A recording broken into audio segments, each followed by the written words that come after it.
Are you ready, kids? Aye, aye, Captain! I can't hear you! Aye, aye, Captain! Oh!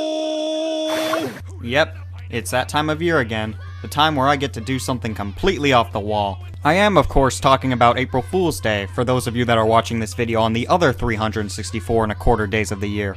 This year, instead of doing a joke list about video games, I thought to myself, why not make a legitimate list, but about something that isn't related to video games? And since April Fool's Day is SpongeBob's favorite holiday, why not make a list about him, or rather, his show? Oh, right. Naturally, SpongeBob footage is taken off of YouTube due to copyright infringement, but since I'm talking over it, it counts as fair use, and therefore I'm not doing anything illegal. If this video is taken down at any time, expect it to come right back up. If you can't do the time, don't do the crime. Okay, time's up. Some episodes truly stand the test of time. I am now a legal adult, have seen these episodes countless times, and they still make me laugh. Thinking of the all-time greatest SpongeBob episodes was actually a pretty easy task. The problem was deciding if the episode would make the list, and if it did, where it would show up. If you don't see your favorite here, don't complain, it might have just made number 11. With that said, there's nothing left holding me back, so let's do this.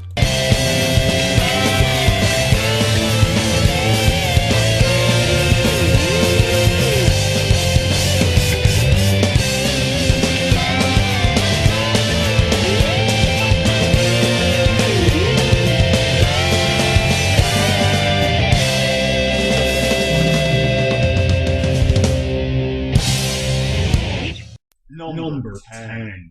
Even though the show is named after SpongeBob, there's a plethora of episodes where Squidward's the main character. One in particular is when SpongeBob and Patrick order a television set just so that they could play in the box. Sure, there are a lot of great gags such as imagination and boxing, but what makes it really great is Squidward. He keeps hearing noises coming out of SpongeBob and Patrick's box, and he thinks they're conspiring against him. However, after joining them in the box, he finds out that's anything but true. This means that the sound effects are a part of Squidward's latent imagination wanting to get out, but Squidward doesn't realize that and perceives them as reality. At the end of the episode, Squidward hops into their box and pretends he's driving a car and thinks that it's actually real, when he's getting picked up by a garbage truck. This means he not only mistakes imagination for reality, but reality for imagination. That means that, thanks to SpongeBob's antics throughout the entire show, that he's finally gone insane. Honestly, the only way this episode could be more convincing that Squidward has finally lost it is if SpongeBob and Patrick were never in the box. I would pay to see this episode with SpongeBob and Patrick edited out, similar to Garfield minus Garfield. Come to think of it, what if, for the entire series, SpongeBob and Patrick were just figments of Squidward's imagination? And I'm going too deep here, so I'll wrap this up. Idiot Box. It's funny, and it has an interesting plot where we observe Squidward's mangled psyche. Number 9.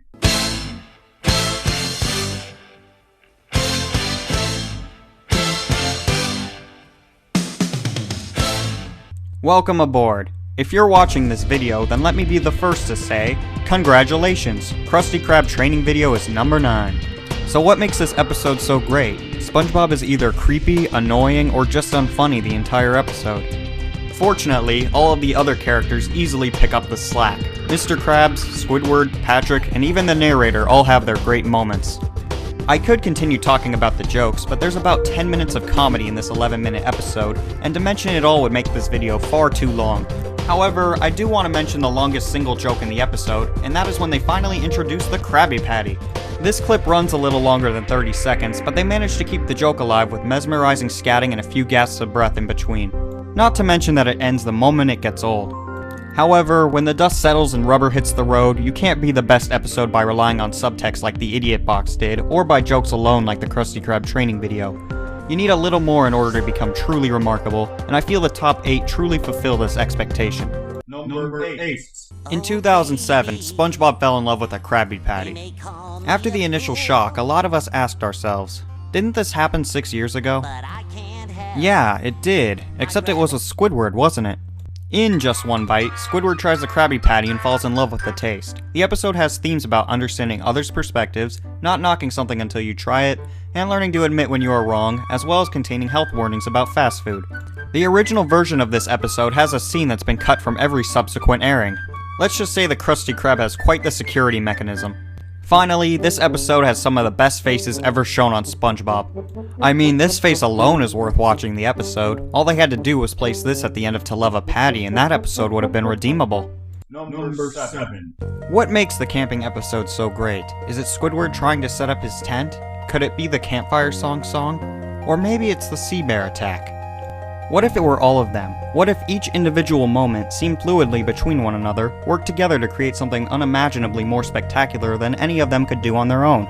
Obviously it's the last one. The writers worked their hardest to get as much as they can out of the camping scene, and it shows. There's also absolutely no forced transitions. SpongeBob's campfire song leads to Squidward playing the clarinet, which leads to the sea bear attack. There's no cutaway saying 3 hours later, or anything like that. All in all, the camping episode was planned every single step of the way.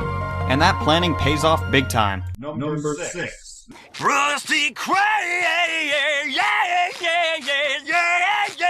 pizza is the pizza, yeah, for you and me. Ah yes, pizza delivery. The episode where SpongeBob and Squidward tried to deliver a pizza but get lost in the middle of nowhere. I could say, oh, this joke was funny, that joke was funny, but the ending is what makes this episode truly spectacular. After all SpongeBob and Squidward went through to deliver the pizza, the customer, voiced by D. Bradley Baker, refuses to pay for it because it didn't come with a drink. For irony and to add insult to injury, he asks SpongeBob, Didn't you ever once think of the customer? Squidward sees the whole thing and you could see the fire build up within him. In this brief moment, Squidward thinks about all the shit he went through to get this man his pizza, and now he's not gonna pay for it? That's not gonna fly. Another one? Look, I told your little friend I ain't paying for that! Well, this one's on the... Ah, violence, how you solve all our problems. Squidward then tells SpongeBob that the man ate the pizza. No drink? No. Little does SpongeBob know that the man did get a drink after all. Of his own tears. Number 5. If pizza delivery teaches kids that violence solves everything, then chocolate with nuts does the same with lying. Man, what are SpongeBob writers teaching children? Since all of you know what episode it is now, let's not ignore the giant elephant in the room, and let's address the main point you're all waiting for. Chocolate? Chocolate! Chocolate! Chocolate! Chocolate! Tom, a fish who appears commonly throughout the show and is often voiced by D. Bradley Baker, storms around town chasing after SpongeBob and Patrick, screaming about chocolate the entire time. This is by far the best running joke ever done in SpongeBob history. It is a crime the writers have dedicated an episode to Bubble Buddy's return but have never referenced Tom's obvious addiction ever again. This episode also earns high marks because I have a soft spot for chocolate. A really soft spot. Number 4. Squidward has to be my favorite character in SpongeBob. Especially in the newer episodes, SpongeBob never stops annoying him and he never seems to win. Oh, but there's no doubt it's worth it when he does. Indeed, it's none other than Band Geeks. In this episode, Squidward receives a call from his old rival, Squilliam, voiced by D. Bradley Baker. Squilliam tells Squidward that if he has a band, he can perform at the Bubble Ball the following Tuesday. Squidward, wanting to stick it to his rival, says that he will. Since he doesn't actually have a band, he gets the members of Bikini Bottom to help him. As to be expected, the flavor of comedy is music. Like the camping episode, all of the jokes in Band Geeks work together to create a stew of genius. The episode is also a great introductory episode for the series because it shows the characters very well. We've got Plankton trying to be evil while tiny, Patrick being a moron, Squidward's hopes and dreams, and SpongeBob giving a horrible motivation speech with his cheerful optimism.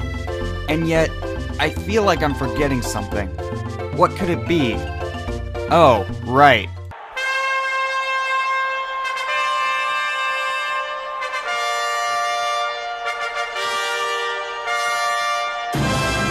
This song, the vocals, the lyrics, the timbre, the tempo, the setting, it's all so glorious.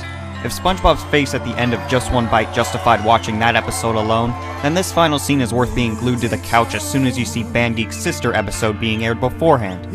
I'm not saying that The Secret Box is a bad episode, I'm just saying that if you ever saw it on TV, you knew what you were doing for the next half hour.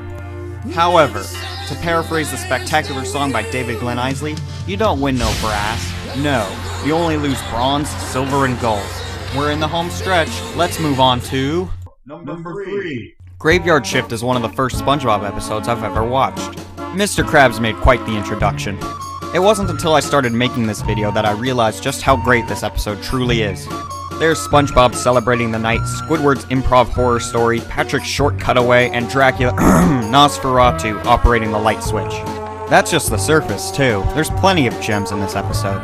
This episode also has great character interaction between SpongeBob and Squidward, especially when they think they're about to die and they say their final words to one another. SpongeBob, no matter what I've said, I've always sort of liked you. Squidward, I used your clarinet to unclog my toilet.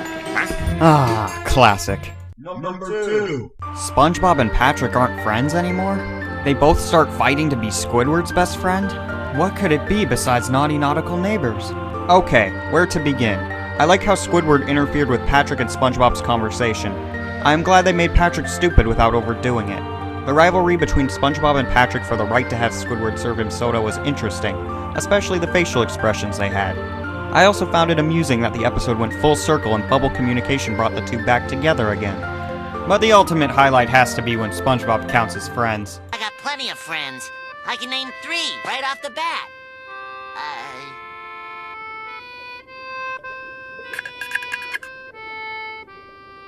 The gang's all here. And from here, we get Forever Alone. It's time for honorable mentions, and I've got 2. First is Texas for everything that happens past the 6.5 minute mark. The second is Christmas Who for Squidward's character development.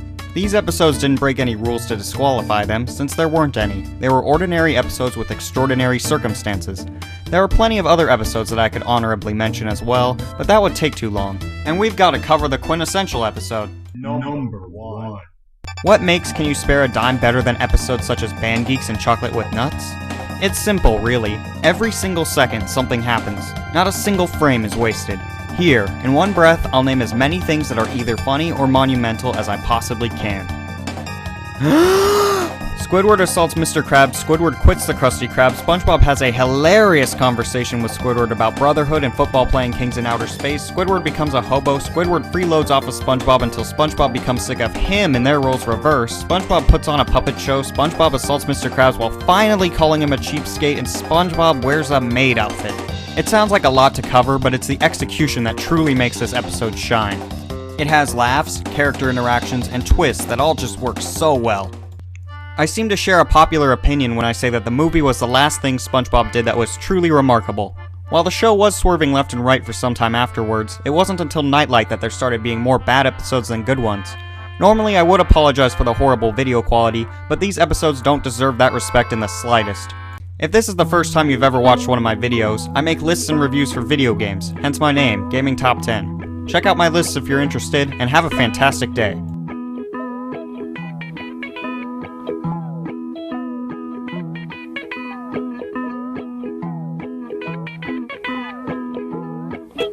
For some reason, this song always reminds me of Super Mario Bros. 3. I could totally imagine running through the first world with this in the background.